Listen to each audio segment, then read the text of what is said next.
ხეობაში მოღვაწე ბერი მე-19 საუკუნეში აწამეს. ამდენი ხნის შემდეგაც მღვდელმონაზონ იოსებ მოხევის გვამს სისხლი და ხორცი ჯერ კიდევ ეტყობა. საფლავის გათხრისას ბერებმა სასულიერო პირის გულიც აღმოაჩინეს. როდესაც ვიხილეთ გვამი, მათ შორის არ ვიცოდით რაღაც სხეულის ნაწილი იყო და მე თქვენს რომ ეს იყო გული. და ეს გული იყო უხსნელი და სავარაუდოდ მართლაც გული უძგერდა ამ პიროვნებას ეთყობა და შესტკიოდა ქართველების გულის ტკიოდა და გულში ალბათ ბევრი დაიტია და გულმა ბევრი დაეტია და ესეთი გულისხმიერი პიროვნება იყო ეს მღვდელმონაზონი.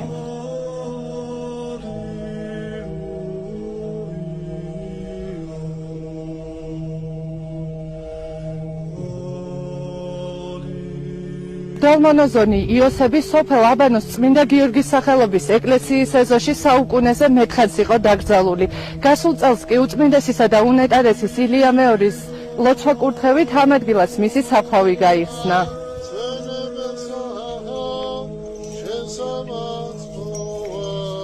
იოსებ მოხევის თავის ქალა შავი ფერისაა, რაც სავარაუდოდ ხევის ტერიტორიაზე უხვად არსებული გოგირდის წყლის ბრალი უნდა იყოს. თვალში ხიშტი აქვს ჩარტყმული, ხოლო პირში ნასროლი აქვს ტყვია.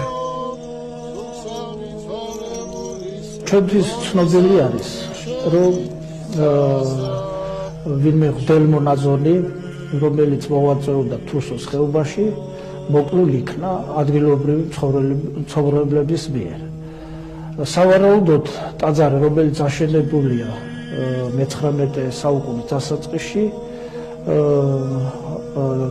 ეს პიროვნება მღვდელმონაზონი იოსები დასაფლავებულია მიდამოებში და სავარაუდოდ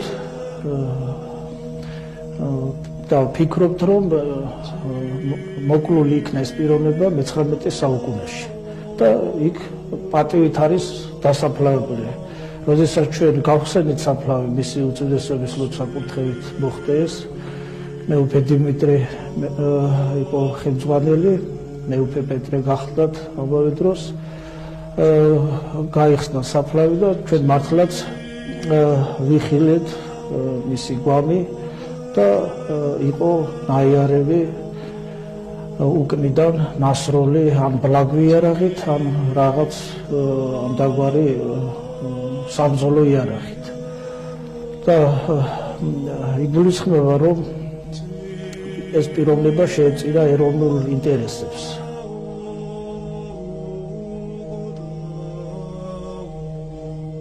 იოსებ მოხევესთან დაკავშირებით ძალიან ცოტა ცნობა არსებობს. ჯერ კიდევ მიმდინარეობს იმის გარკვევა, თუ რა ვითარებაში მოკლეს სასულიერო პირი. დიდი ხნის განმავლობაში უცნობი იყო მისი საფლავის მდებარეობაც. იმის გამო, რომ ტაძარში ღვთისმსახურება აღარ ტარდება, სოფელ აბანოს წმინდა გიორგის სახელობის ეკლესიის ეზოდან საფლავების გადატანა აუცილებელი გახდა.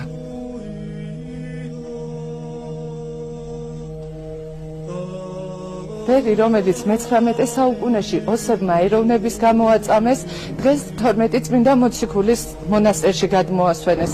ის აქ მონასტრის ეზოშია დაკრძალული. იოსებ მოხევე ეროვნული სულისკვეთებისა და სარწმუნოების გამო აწამეს. მის გარდაცვალებასთან დაკავშირებით რამდენიმე ვერსია არსებობს. ერთ-ერთი ვერსიით წყვილს ჯვრის დაწერა გადაუწყვიტავს. ისინი მისულან მღვდელმონაზონ იოსებთან ჯვრის წერის საიდუმლოს შესასრულებლად, თუმცა უარი მიიღეს. ეს შეუძლებელი იყო, რადგან წყვილი ერთმანეთის ნათესავები იყვნენ. სასულიერო პირისგან უარის შემდეგ ბერი მოუკლავთ. არის მეორე ვერსიაც ესეთი, რომ მას ჯვრის დაწერას თხოვეს ნათესავებმა, რადგან მიიღეს მათ უარი და აი ამ უარის შემდეგ მოხდა მისი მკვლელობა მათ მიერ.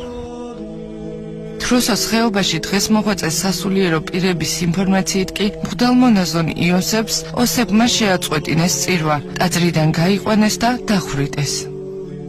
ტაძრის შესახებ ვიცით, რომ 1927 წელს ეს ტაძარი იქნა აფეთქებული. არ არის გამორიცხული, რომ თქვათ, აი ამ აფეთქების დროს გამოიყვანეს ეს მღვდელი და მოხდა მისი სიკვდილით დასჯა, ასე ვთქვათ, სროლის შედეგად. იოსებ მოხევის მკვლელობიდან მცირე დროის შემდეგ რუსებმა თრუსოს ხეობაში წმინდა გიორგის ეკლესია ააფეთქეს და ამიტომ დღეს ტაძრის მხოლოდ ნანგრევებიღაა შემორჩენილი. ძეგლის კედლებზე არსებული წარწერებით, სადაც ეკლესიის აშენების თარიღია მინიშნებული, შესაძლებელია ვივარაუდოთ, რომ ბერი იოსებ მოხევეც სწორედ მე-19 საუკუნის ბოლოს მოღვაწეობდა. თრუსოს ხეობის მონასტრებში მოღვაწე ბერები ვარაუდობენ, რომ მამა იოსების საკმაოდ ახალგაზრდა, დაახლოებით 28-35 წლის იქნებოდა.